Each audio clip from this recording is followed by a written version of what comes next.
So why do some conversations between men and women fizzle out? Why is it that attraction is never sparked and that ultimately the woman gets bored and quickly loses interest in talking to you?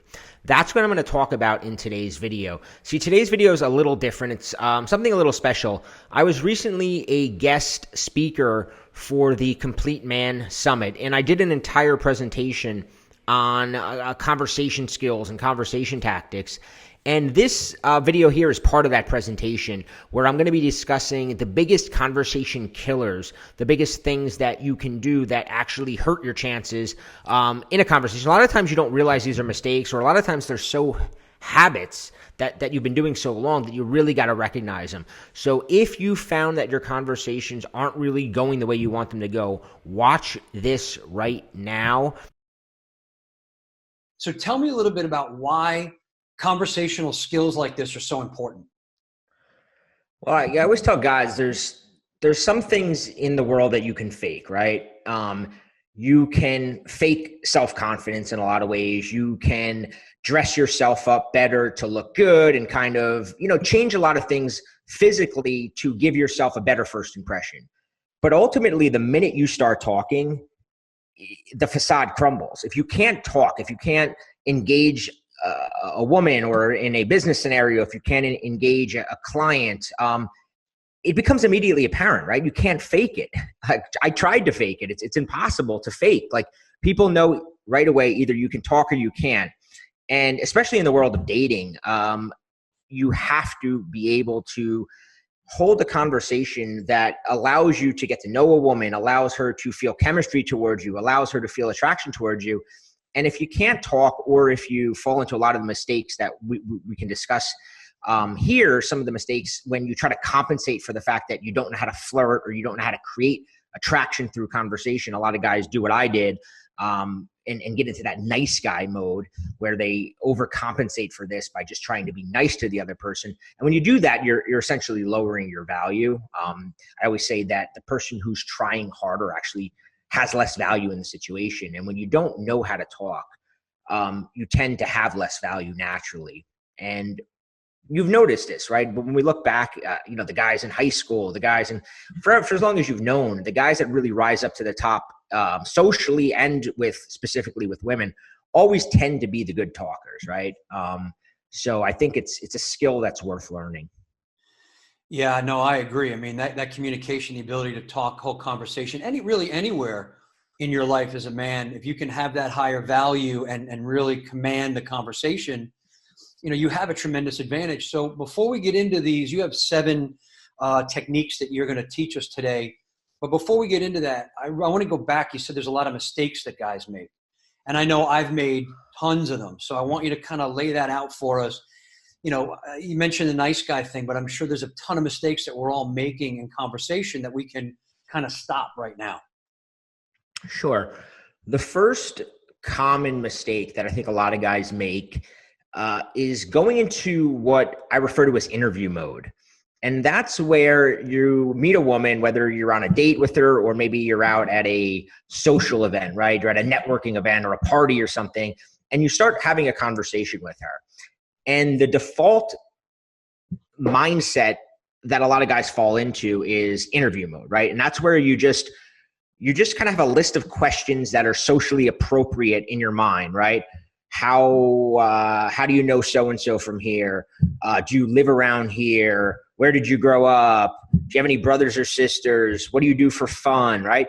This is like an interview, right? And when you do that, it's almost like you're on a job interview. She feels like she's on a job interview, and you feel like you're on a job interview because she's going to ask you those same questions right back, right? And yeah, I want to jump in real quick because, it's funny when you say that is as you were going through those questions, I was already bored. Yeah. Not only is it like a job interview, but I'm already bored. Yeah, and that's what happens because A, we've heard them a million times. B, you don't really get to know anybody by those answers, right? I could sit here, Eric, and I can tell you I have a brother. I grew up in a town called Colonia, New Jersey. On my free time, I like to go to the gym. But you will walk away not feeling like you know me. You'll know a bunch of facts about me, but you won't have any sense of my personality. There'll be no, if I'm talking to a woman, there's no flirtation there, right?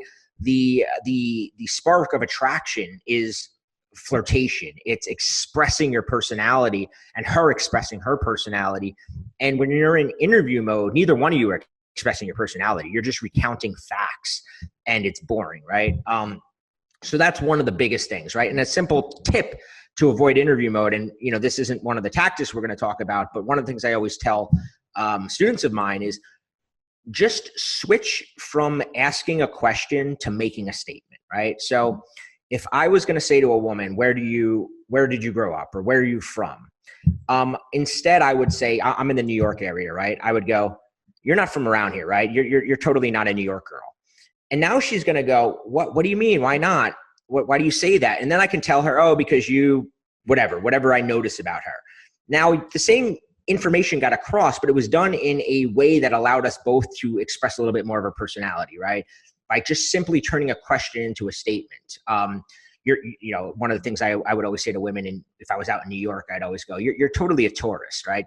Because women hate, they're like, why do you think I'm a tourist? I'm like, you just have that tourist look to you. And it's just playful, right? You're teasing them a little bit, but it's a lot more interesting than saying, so where are you from? Which is a boring question. Other mistakes that guys make is not knowing how to direct a conversation towards a desired outcome, right? Now, this is specifically in dating, but if this was a sales conversation, it would be the same, right? You always have an outcome that you want. In dating, whether it's you're meeting a woman out at like I said, a social event, or you're out on a date with her, you have an outcome, right? Be honest here. Like if it's either your outcome is you want to get her phone number. If you're meeting her for the first time, if you're on a date with her, you probably want to try to kiss her that night, or at least position yourself that she's going to want to kiss you, right? Create attraction. And I think a lot of guys, they go into these things and they start spinning their wheels, because they don't really know. They're like, I'm at point A, which is I'm trying to start a conversation with her, but where am I going and how do I get there? And in order to get there, there's certain things that have to happen. But if you don't know where you're even trying to go, you're not going to hit those road marks, right? You're not going to head in the right direction. So you want to have a goal. You want to have a clear idea. If I'm stopping a woman on the street to say hello to her, that's great. And if you're just a social guy and that's your main goal is just to say hi, that's fine. But if you want something out of it, you want to get to know her more, then you should know, oh, I've got to try to get her number, right? Because you're not going to get a kiss on the street. So the thing you're going to try to do is get her number. Maybe you can text her later and invite her out, but you got to know that. And you got to say, okay, I got to get her number. So how am I going to do that? What's the steps I have to take to achieve that goal? If you're on a date, what's the steps I have to achieve to kiss this woman by the end of the night, right? Yeah, so I got a question, Bobby. I want to bring up two things about the first two mistakes that you said. So the first one, I love the thing about making a statement, because, the question I've always found, if it's a one-word answer question or it's a simple question and they could just go, oh, I'm from, Miami. And then that's the end of it. She doesn't want to say anymore. But when you say you're not from around here, there's almost like this, they want to tell you more of the story. They want to engage with you more. They want to say, oh, no, but here's why. So to me, it seems like that's a natural way to get somebody kind of talking about themselves even more. Yeah, definitely. Yeah. And then the second thing, what you're saying now, and I'm going to bring this up. So I'm looking at, if you have that thing in your mind, here's my goal. I meet this woman and I want to kiss her by the end of the night. Or I meet a client and I want him to sign the thing. Do you find that like there's a compound mistake on there where if you do have that is your goal, that you start pushing towards that and it overtakes the conversation, because in the back of your mind, you're thinking, this is what I want. This is what I want. This is what I have to get. Does that ever bring that up? Yeah. In the beginning, you have to be clear with them. If I'm dealing with a student, right, I go, your number one goal is always self-amusement, to have fun, to connect, right? That's always going to be your goal when you go out, because that's going to make you naturally more attractive. Is if somebody kind of gets the feeling that you're just having a good time, right? You're just talking to them to connect, not that you want something out of them, right? On the other hand, though, there's plenty of guys that go out, have a good time, they have fun, but then the end of the night comes and they don't hit what they want because they don't really know the steps to get there. So to answer your question, yes, you can't let that become the overarching thing, right? But you got to kind of know, okay, in order to do this, she's got to, if you're trying to get a woman's phone number, for instance, right? you've got to kind of know, well, before a woman's going to give me her phone number, she's got to know a little bit about me. She's got to feel a slight bit of attraction to me. And then I actually have to ask for it, right? So you know that there's at least three things that have to happen. Now, if you went into it and you go right away, hey, can I get your phone number? Before she feels like she knows you, she's not going to give it to you. If she doesn't feel any ounce of attraction to you, she may give it to you just to be polite. But when you actually send her a text or give her a call, she's not going to answer, right? So I think that you want to have those steps in mind. But to your point, yes, it shouldn't be like the bullseye. Like you don't want to be the guy at the networking event that's just trying to, close the deal. Part of the steps, right? Part of the steps is gaining rapport, right? Whether it's a networking event or whether it's a date, creating a sense of rapport with the other person is actually part of what it takes to get to that final goal. But you need to know that, right? You need to know what the steps are. I agree. Yeah. No, I appreciate that. And yeah, we'll get into those steps in a minute because I know you have it kind of laid out. But before we jump into that, any other mistakes that guys are making all the time? Yeah, I think one of the other mistakes I notice is that you really want to be prepared to carry about 90% of the conversation initially, right? Because especially if you're approaching a woman, let's just say you're at a coffee shop and you see a woman, you find her attractive, maybe you make eye contact and you go, you know what, I'm going to go say hi. What happens is that a lot of guys walk over, they say, hey, how you doing? I'm Bobby, nice to meet you. And then they expect the woman to kind of automatically be as talkative as you are. But the thing is that you had that moment in your head to go, you kind of psyched yourself up. You thought about it. You went over there, but you caught her off guard.